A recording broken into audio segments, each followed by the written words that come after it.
Good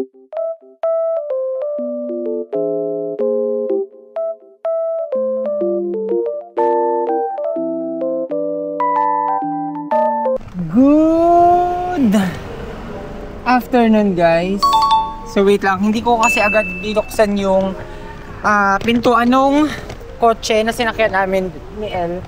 So for today's video, guys, day off ni El. So nandito kami ngayon sa may Makati para kainan itong Route 95 Diner Rib Steak and Chicken. Actually, last month ata to na introduce sa akin ni Ate Hana, shoutout, kasi kumain din sila dito ni Kuya Bibi nung nag-anniversary sila. And I mean, before ito, dito na sa mga foods. Tapos ay itatry namin yung kanilang promo. While ako naman, kung matatandaan ninyo guys, na kagabi nag-unbox ako ng yung mga jewelries na binili ko dun sa Affordable Accessories PH. Yung Eternity Ring, sabi kong ganon, sabi kasi sa akin ng seller, okay lang ba sir kung palitan natin ng size kagabi, nag-chat kami. So sabi niya, sabi ko ma'am wag na, sobra ako natutuwa dun sa sing-sing, sa size. Pero kanina umaga guys, paiyakan habang yung tinatanggal ko, nilagyan ko na ng hand soap, ng toothpaste, wala pa rin. Partida dito na yan sa, bakit ganyan, tignan mo. Partida dito na yan nakalagay sa aking right finger. Yun nga lang, wala. Pero nag-decide ako na papalitan ng size. So ito yung kanilang unlimited platter, which is $8.99. Yan. Tapos love check mo 999. Meron pala. Ang difference ng $8.99 sa $9.99, drinks. Unlimited drinks, soup, and ice cream. Pero yun lang. So order lang muna kami.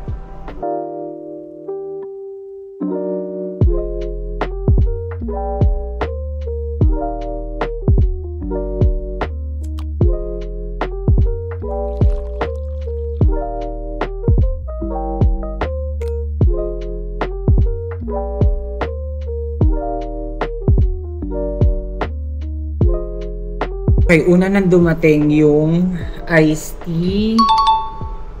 Tapos yung water nandito na rin. Pero syempre dumating na nang mas mabilis yung kanilang soup. Yan siya. Tapos yung akin mushroom. Same ata kami ni El ng soup. Tapos yan. Order siya ng pang side niya na corn. Tapos ito na yung aming french fries. So, picturean ko lang, tapos papapicture lang kami ni El. And then, tara na. Kainin na natin tong unang mga orders na dumating. Okay guys, ayun, dumating na yung aming full na mga in-order. So, yung in-avail lang namin is yung $8.99, which is one-time serving ng soup, ng mga sauces. Ito hindi ko naman, sorry, pero hindi ko talaga gusto ng mga sauce. And ito yung kasama dun sa kanilang, yan, merong back ribs na ang laki, merong fried chicken, merong sausages, ako naman nakakain, tapos merong Hungarian, tapos merong mashed potato, ito yung kanilang, parang burger patty daw, itsura na steak. Anong tawag doon? Steak. Anong tawag doon? Hindi ko alam po. Tapos, syempre, merong iced tea, so, naubos na ni El yung fries niya, kaya, naubos. sinalin ko pala. Ang sarap ng gravy nila, guys. Wow. Wait lang. Ipanali ko sa buhok kasi since nagpa-picture nga kami, Tinanggal niya yung... tinanggal ko muna saglit. So, ngayon hinahanap ko yung aking panali sa buhok. At umorder na rin pala kami. Kung mapapansin nyo, walang kasamang rice. Pero meron yan. Nagpakuha na ako ng 3 agad. Para hindi na magpabalik-balik. And, ayun. Siyempre, tikman natin yung kanilang soup. Soup na merong bread. Makakala may lasa niya. Ang ganda. Tignan mo yung kutsaran. Hindi, sabi ko pa oblong pero nasa gilid yung hawakan. Ah, soup nila masarap. Init pa rin. Wait lang, lagyan ko nga ng... Ito na nga muna. Wait lang, ang gulo ko. Sorry guys. So, habang inaantay natin yung rice, tikman muna natin yung kanilang mashed potato.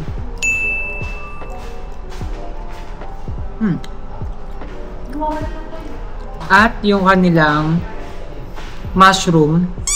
Sarap. Tikman mo. Sarap na ito. Isang factor yun siguro kung bakit ito yung pinili namin kainan ni El ngayong day off niya kasi siya ang mahilig talaga sa mga ganito, steak tsaka back ribs.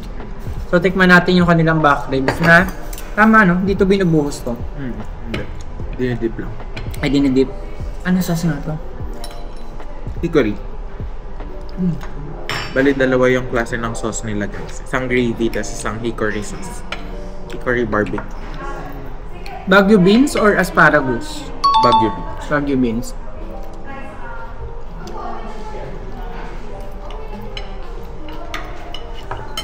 Tatlong rice po. Ayan na, dumating na yung bagong set ng french fries. And yung mga rice dumating na rin. Thank you po. Yan. Para sa rice po. Thank you. Rice. Ano na gusto mo? Ay, lahat. Yung Hungarian sausage. Sarap. Hindi siya ganun ka-peppery. Hindi siya makakam. Ako yung gravy nila. Yung back ribs. Sobrang lambot.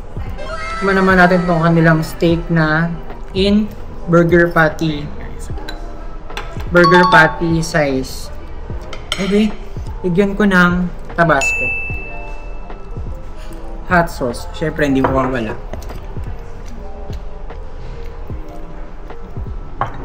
Yan. At saka guys, ang laki ng serving ng ribs nila.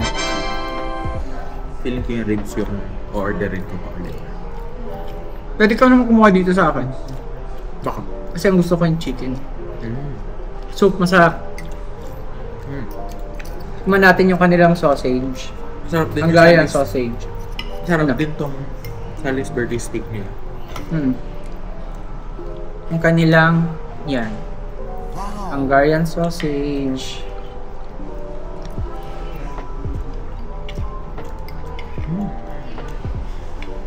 Sarap. Baka. Nakakatawa. Sabi mo? Bago tayo mag-timers guys, tikman na muna natin yung chicken.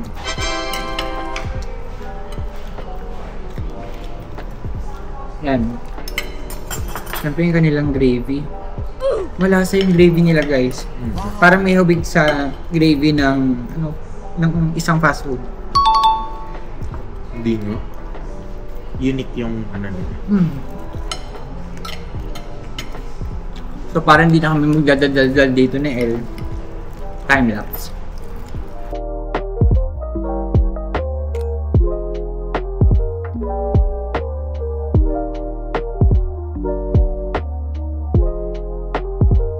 So guys, finally, ayun, nag-restroom lang saglit si El. So dumating na yung ring na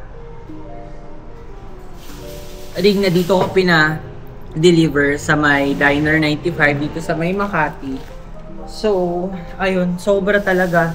Shout out kay Miss Chi na owner ng Affordable Accessories PH.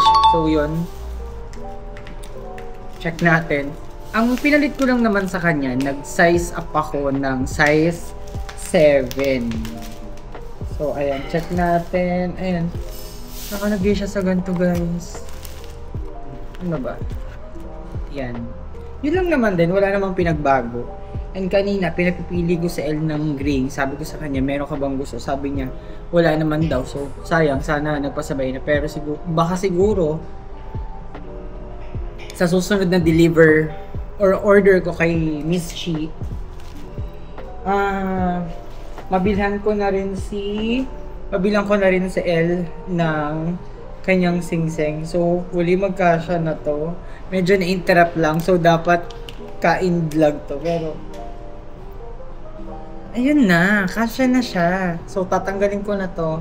Gamitin na rin natin agad para... Ayun. Kasya naman. Yan. So, itong isang ring, tago ko na lang muna sa aking... Saan ba? Tago ko na lang muna siya sa aking bag.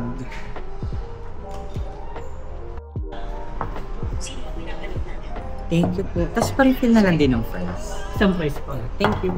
So ayun guys, nagpa-refill ako ulit ng chicken tapos sausage. Yung back ribs hindi na. Kasi yung back ribs na nasa akin kanina, binigay ko na kay El. So umorder ulit ako ng, syempre, yung aking nagustuhan ng mushroom. At yung aking, yan, yung aking hindi pala nagustuhan kasi first time ko tong orderin na yung kanilang, yun, coleslaw, then yung aking rice. Si El, magra-rice ka pa? Di na siya magra-rice. So, ako na lang. Salin natin yung chicken. Na-i-share kanina ni El na nung Pasko. Tama ba? Last year ba? Gumawa ka rin ng chicken or yung back ribs? Parehas. Parehas. Back ribs tsaka chicken. Parang tinurbo broiler lang daw niya yung chicken na ganito siya, oh. Max style fried chicken yun. So, tikman muna natin yung, pero inom muna ako na itong aking iced tea. Tikman natin yung kanilang coleslaw. Yan. Buti pinaripit ko pala kanina kung ano pa yung mga nasa side dish kasi hindi lahat na ng nasa side dish is natikman namin ngayon. So, itong coleslaw mo natin. Sarap, tikman mo. Sarap. Sa El kasi corn ang side dish niya eh. Tapos syempre yung yan, mushroom. Wala pa akong tinidor eh. Wait lang, pakuha tayo.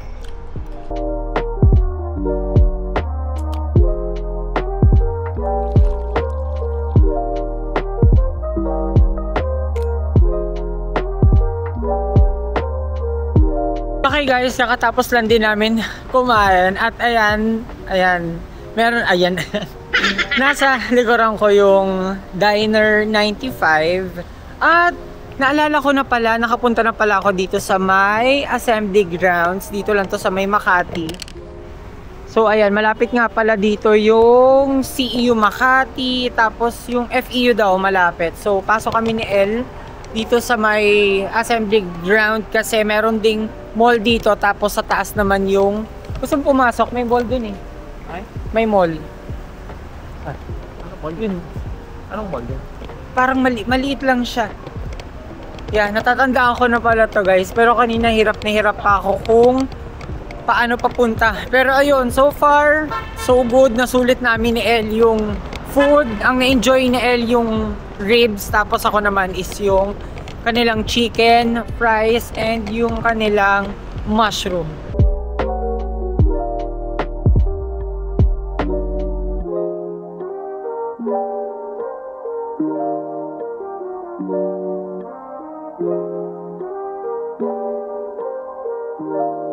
Okay guys, ayun, nandito na kami ni El sa bahay at nag-LRT lang kami. Yan, nag-LRT kami pauwi para mas mabilis yung aming biyahe. At pakita ko lang guys na nag-quick grocery lang naman kami ni El. So, wala na tong ano-ano pa. Ito, Monday, bumili kami for restock lang. Tapos, ayun, 2 piraso. Yung isa cheese bar. Yung isa naman is, ayun, banana bar. Tapos, ito guys, may nakita kaming nakasale na Anlin. Ito naman is in chocolate flavor. So, buy one, take one siya. 350 pesos. Yan. 350 pesos yung isa, pero since saka buy one, take one, so parang lumalabas mga 100 plus na lang. And then, bumili sa El ng Yakult. Ano pa ba? Ito, yung nakita ko na Pasta Express. cheesy ham and bacon flavor. Ayun, nanonood kasi ako ng TV pero tinanggal ko yung sounds para hindi ako ma-copyright. Ayun, bumili ako ng 3 peraso. Tapos syempre, bumili na rin ako netong Lucky Me na Lomi. 2 peraso. Tapos sa L and flat tops. Tapos itong Pasta Express in creamy, creamy carbonara. Bumili ako ng 2, 3, 4, 5, 6, 7 pieces. Ayan, 7 pieces na carbonara. Tapos, bumili din ako netong Instant Mommy from Payless ng 1, 2, 3, 4, 5 pieces na Payless beef paborito. Yun, nadidistract ako sa TV kasi Batang Quiapo na yun. Tapos, bumili din ako ng Payless na beef pares flavor naman. Ito, itatry ko pa lang. Kaya binili ko is 4 na piraso. Yan, 4 na pirasong beef flavor. Tapos, bumili na rin ako nitong Pansit Canton. Sakto. Yan, 5 pieces. Hindi ko na include yung prices kasi dagdag pa sa oras. So, bumili din ito sa L ng Nissin. Ito, sotanghon flavor na chicken. Chicken flavor. Pero, yung sotanghon, 2 peraso. Sabi niya, pamasok niya sa work. Tapos, bumili din ako na itong Oishi na Martis in bacon strips. At, yung kanyang Sunmig Super Coffee, sugar-free na strong. So, alam niyo na. Yan, bumili siya. Buy 8, get 2 free. Yan. Hindi ko lang alam kung gaano to ka-strong. Kasi may variant neto yung milky talaga siya. Pero ito, mukhang strong nga siya. So, lahat ng mga pinamili namin, ibabalik din. Pero itong bacon strips, uulamin ko na to. Tapos itong kanyang flat tops, dito lang muna. Yung ibang mga breads, dito lang din muna. Pero yung Yakult niya, kailangan maipasok na yun sa ref. Pero yung ibang, syempre yung Lomi, lulutuin ko ito. Ay, nahulog. Kailangan ko na siyang lutuin para matikman kasi ngayon na lang ulit ako nakakita and / makakatikim ng yung Lomi from Lucky Me. Tomorrow ko na lang siguro to aayusin dun sa aming pantry kasi anong oras na rin, kailangan ko na rin magpahinga and sa El, maaga pa yung pasok. So, ayun, thank you so much guys for watching. I know medyo short lang yung nangyaring video pero dapat nga full review lang yun sa kinainan namin dun sa Diner 95 at sobra kaming happy, especially sa El kasi dun sa back ribs. So guys, kung merong mga taga Makati dyan, visit nyo na yung Diner 95. Hindi yun sponsored. Sinuggest lang din sa akin ng friend ko yon at hindi naman ako nagsisi na nakinig ako sa kanya. So, ayun. Thank you so much guys for watching and don't forget to subscribe to my YouTube channel. Lance Ivan Vlog. Please like and share this video if ito. So, see you on our next vlog. Bye!